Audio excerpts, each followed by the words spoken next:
وہ ہدیہ ہے بہت زبردست. اگر میں نے جو ہدیہ دیا اس پر عمل کر لیا آپ لوگوں نے تو اللہ کی ذات سے امید ہے کہ آپ کی قیامت تک کے آنے والی نسلیں خوشحال ہو جائے گی. بے قیامت تک کے آنے والی نسلوں میں خوشحالی آ جائے تو اس سے بڑا ہدیہ کیا ہو سکتا ہے بھائی. اور وہ ہدیہ ہے سورہ اخلاص یعنی قل هو اللہ احد کے پڑھنے کا. دو چیزیں ہیں. قرآن شریف میں جتنے حروف ہیں ان حروف کی مقدار قل هو اللہ احد پڑھ کر اپنے لیے رکھ لو تو مرنے کے بعد مجھے یاد کرو گی آپ کو. ہو کتنا بڑا وظیفہ مل گیا, کتنی نیکیاں ہیں, ہو کتنی نیکیاں ہیں. یہ چیز یاد آئے گی آپ کو مرنے کے بعد. اب قرآن میں کتنے حروف ہیں؟ کسی نے 3.5 لاکھ لکھے ہیں, کسی نے 4.5 لاکھ لکھے ہیں. میں سب کچھ چھوڑ دیتا ہوں کہ الگ الگ علماء کے اختلافات بہت ہیں اس کے اندر. میں نے بھی لکھے میری ترجمے ریاض القرآن کے اندر, لیکن بہت اختلافات علماء کے. میں راؤنڈ فگر پکڑ لیتا ہوں. اپنا کوئی بھی حساب کتاب کرنا تو راؤنڈ فگر پکڑا جاتا ہے, راؤنڈ فگر آچے. ہم لوگ ایسا ہی کرتے ہیں نا, راؤنڈ فگر تو راؤنڈ فگر آدمی کو یاد رہتا ہے. آپ یہ نیت کر لو کہ 5 لاکھ مرتبہ سورہ اخلاص کا وظیفہ کرنا ہے بس. دور ہے منزل مقصود مگر ہے تو صحیح, راہ کٹ جائے گی تو عزم سفر پیدا کر. ایک ڈاکٹر نہیں تھی. میں نواب مسجد میں رمضان میں میرے بیانات ہوتے تھے تو میں نے یہ وظیفہ وہاں دیا تھا بمبئی میں کہ بھی 5 لاکھ مرتبہ آدمی پورا کر کے سورہ اخلاص اپنے لیے رکھ لے کہ اللہ یہ میرے لیے بس. تو مرنے کے بعد اس کا اتنا زیادہ ثواب ملے گا. اس لیے کہ سورہ اخلاص کی جتنی فضیلتیں حدیث میں آئی ہے اتنی کسی صورت کی بھی نہیں آئی. میں نے بیان تو کر لیا. اب جو ہے ایک مولوی صاحب, ایک اور تھی, بات مت کرو جو ہے آپ سنتے رہو دھیان سے. اب ایک ڈاکٹر نہیں تھی امریکہ میں, اس کا مجھے فون آیا کہ مولوی صاحب الحمدللہ میں نے 5 لاکھ مرتبہ کر لیا اور 5 لاکھ مرتبہ پڑھ کر سب سے پہلے تو میں نے آپ کو ہدیہ دے دیا اور اب میں نے دوسری مرتبہ شروع کیا ہے. اور مولوی صاحب خوشخبری دیتی ہوں, وہ ڈاکٹر نہیں کہہ رہی ہے, بڑی ڈاکٹر نہیں ہے, اب بھی زندہ ہے. میں یہ اپریل 2019 میں گیا تھا, میں وہاں امریکہ کیلیفورنیا ملنے بھی آئی تھی وہ مجھے. تو اس نے مجھے یہ کہا کہ مولوی صاحب اللہ نے اس وظیفے کی برکت سے میرے جتنے بیٹے ہیں سب ڈاکٹر بن گئے, جتنی بیٹیاں ہیں سب ڈاکٹرنیاں بن گئی, جتنے داماد ہیں سب ڈاکٹر, اور جتنی بہویں ہیں سب ڈاکٹر. اور ابھی امریکہ اور کینیڈا 15 دن یہاں رہتی ہوں, 15 دن یہاں رہتی ہوں, 15 دن امریکہ 15 دن کینیڈا. اور مولوی صاحب الحمدللہ ایڑے ٹیڑے جتنے شہزادوں کے بادشاہوں کے ایڑے ٹیڑے کیس آتے تو وہ حکومت مجھے ہی سونپتی ہے. تو میں اللہ تعالیٰ سے ایک ہی دعا کرتی ہوں کہ اللہ سورہ اخلاص کی برکت سے مجھے اس میں کامیابی دے دے. تو الحمدللہ اس کیس میں اللہ مجھے کامیاب کر دیتا ہے. آخرت میں تو ملے گا ہی ملے گا. بولا آپریشن کرتے کرتے بھی سورہ اخلاص پڑھتی رہتی ہوں. تو یہ میرا وظیفہ ہے, میں آپ کو ہدیہ دے کے جا رہا ہوں ماغرول والوں کو. یہ تو کر سکو, اچھا آسان ہے. اس کی ترتیب کیا, 5 لاکھ مرتبہ پڑھنا کوئی اتنا زیادہ مشکل نہیں ہے. یار تم اتنا اچھا مکان بنا لیتی ہو, اچھی بریانی پکا دیتی ہو ماشاءاللہ, باجرے کی روٹی بنا دیتی ہو اور دوسرے کام جو کر لیتی ہو ماشاءاللہ. تو یہ تھوڑا تھوڑا کر کے, اور اس کا آسان طریقہ ہے کہ روزانہ کم سے کم 100 مرتبہ پڑھنے کی عادت ڈال دو, کم سے کم 100 مرتبہ. اللہ زیادہ کی توفیق دے تو زیادہ پڑھو, اللہ اور زیادہ کی توفیق دے تو زیادہ پڑھو.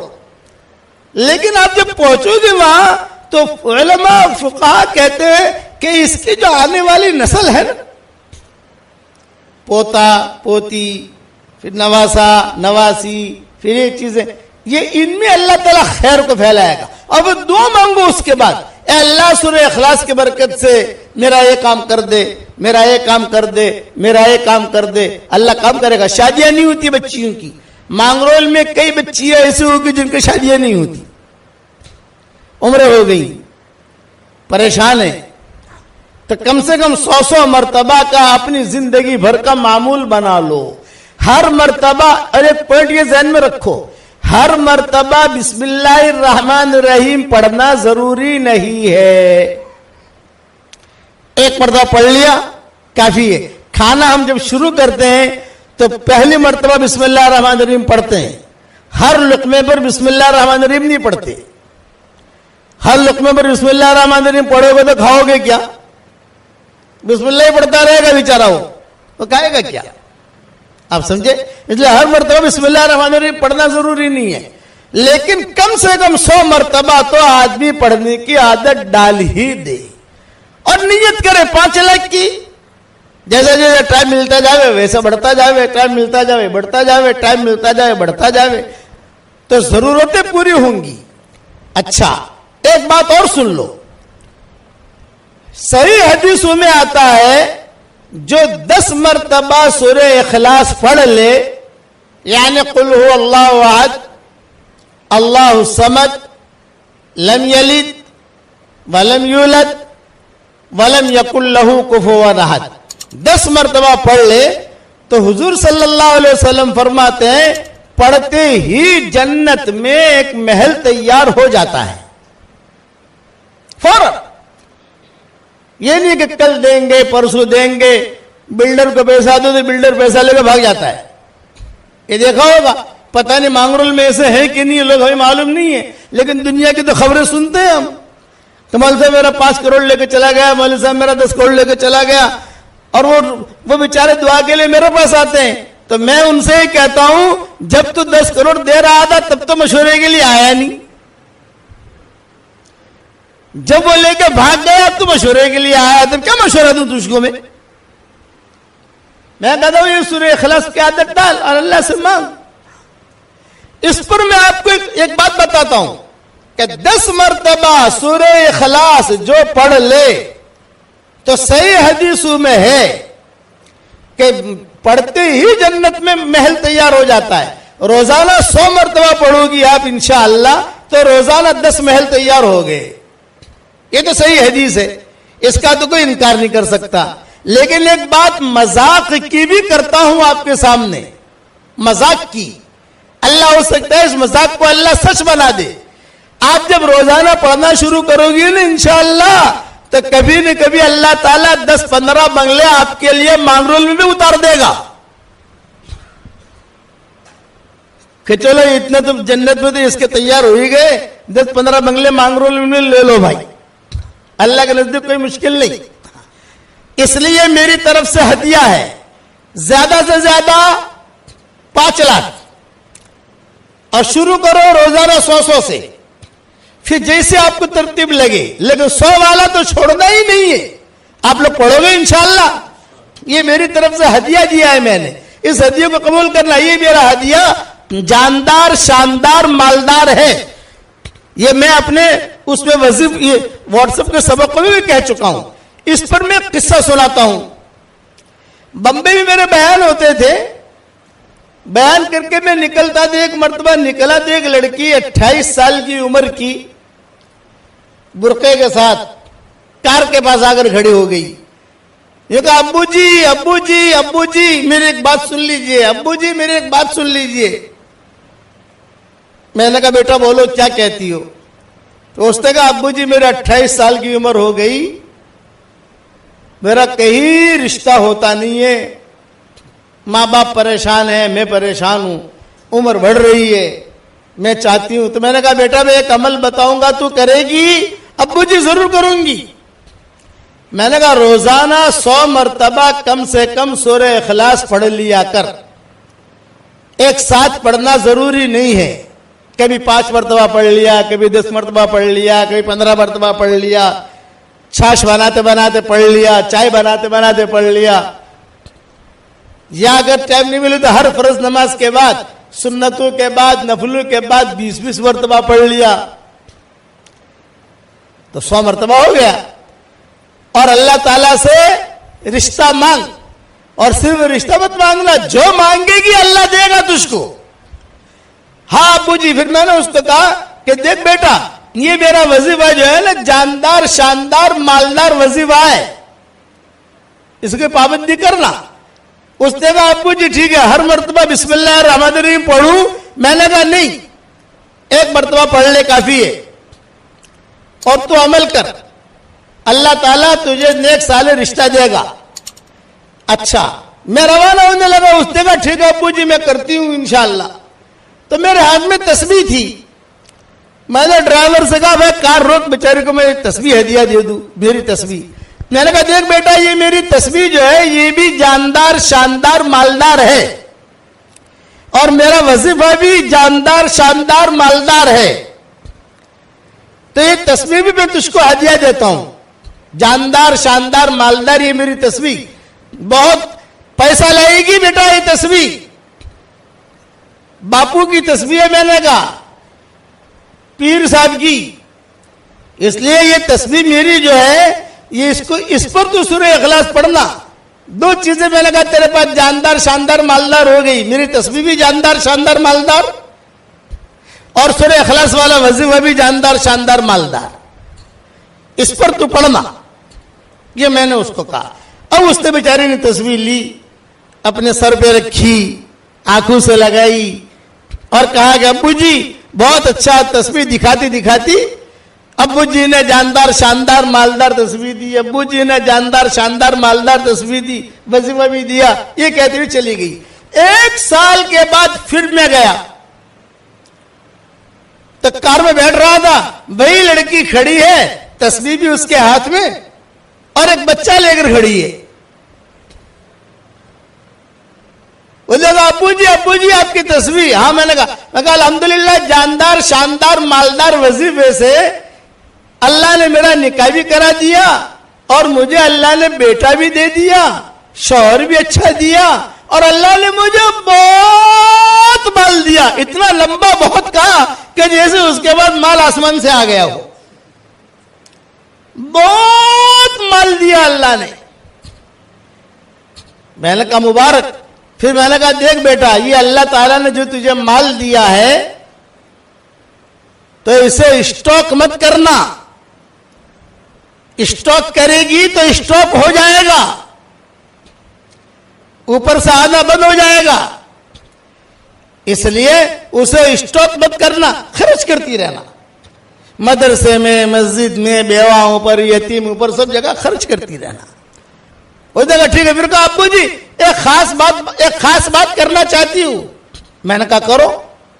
تو کہا کہ یہ ماشاءاللہ آپ کا وظیفہ اتنا جاندار شاندار مالدار ہے کہ میرے پاس کئی لڑکیاں آتی ہیں اور کہتی ہے کہ ارے حلیمہ، اس کا نام حلیمہ تھا، یہ کہا ارے حلیمہ تو اتنی اسمارٹ نہیں ہے، تیری شادی کیسے ہو گئی؟ ہم کتنی اسمارٹ ہے، ہماری شادیاں نہیں ہوتی. اب میں سمجھوں نہیں کہ اسمارٹ کا کیا مطلب.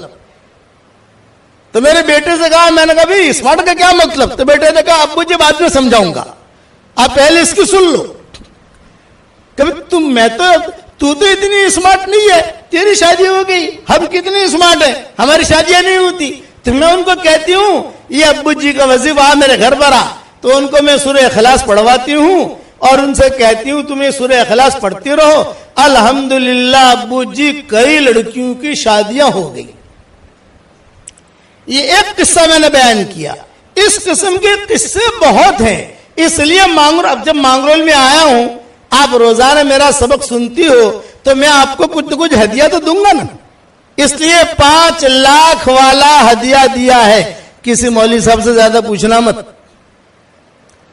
اگر مولوی صاحب سے پوچھنے جاؤں گے نا، وہ کہیں گے کون سے حدیث سے، بولے باپو نے دیا ہے. بولے باپو جانے اور اللہ جانے. تم تو پڑھنا، فائدہ ہی فائدہ ہے.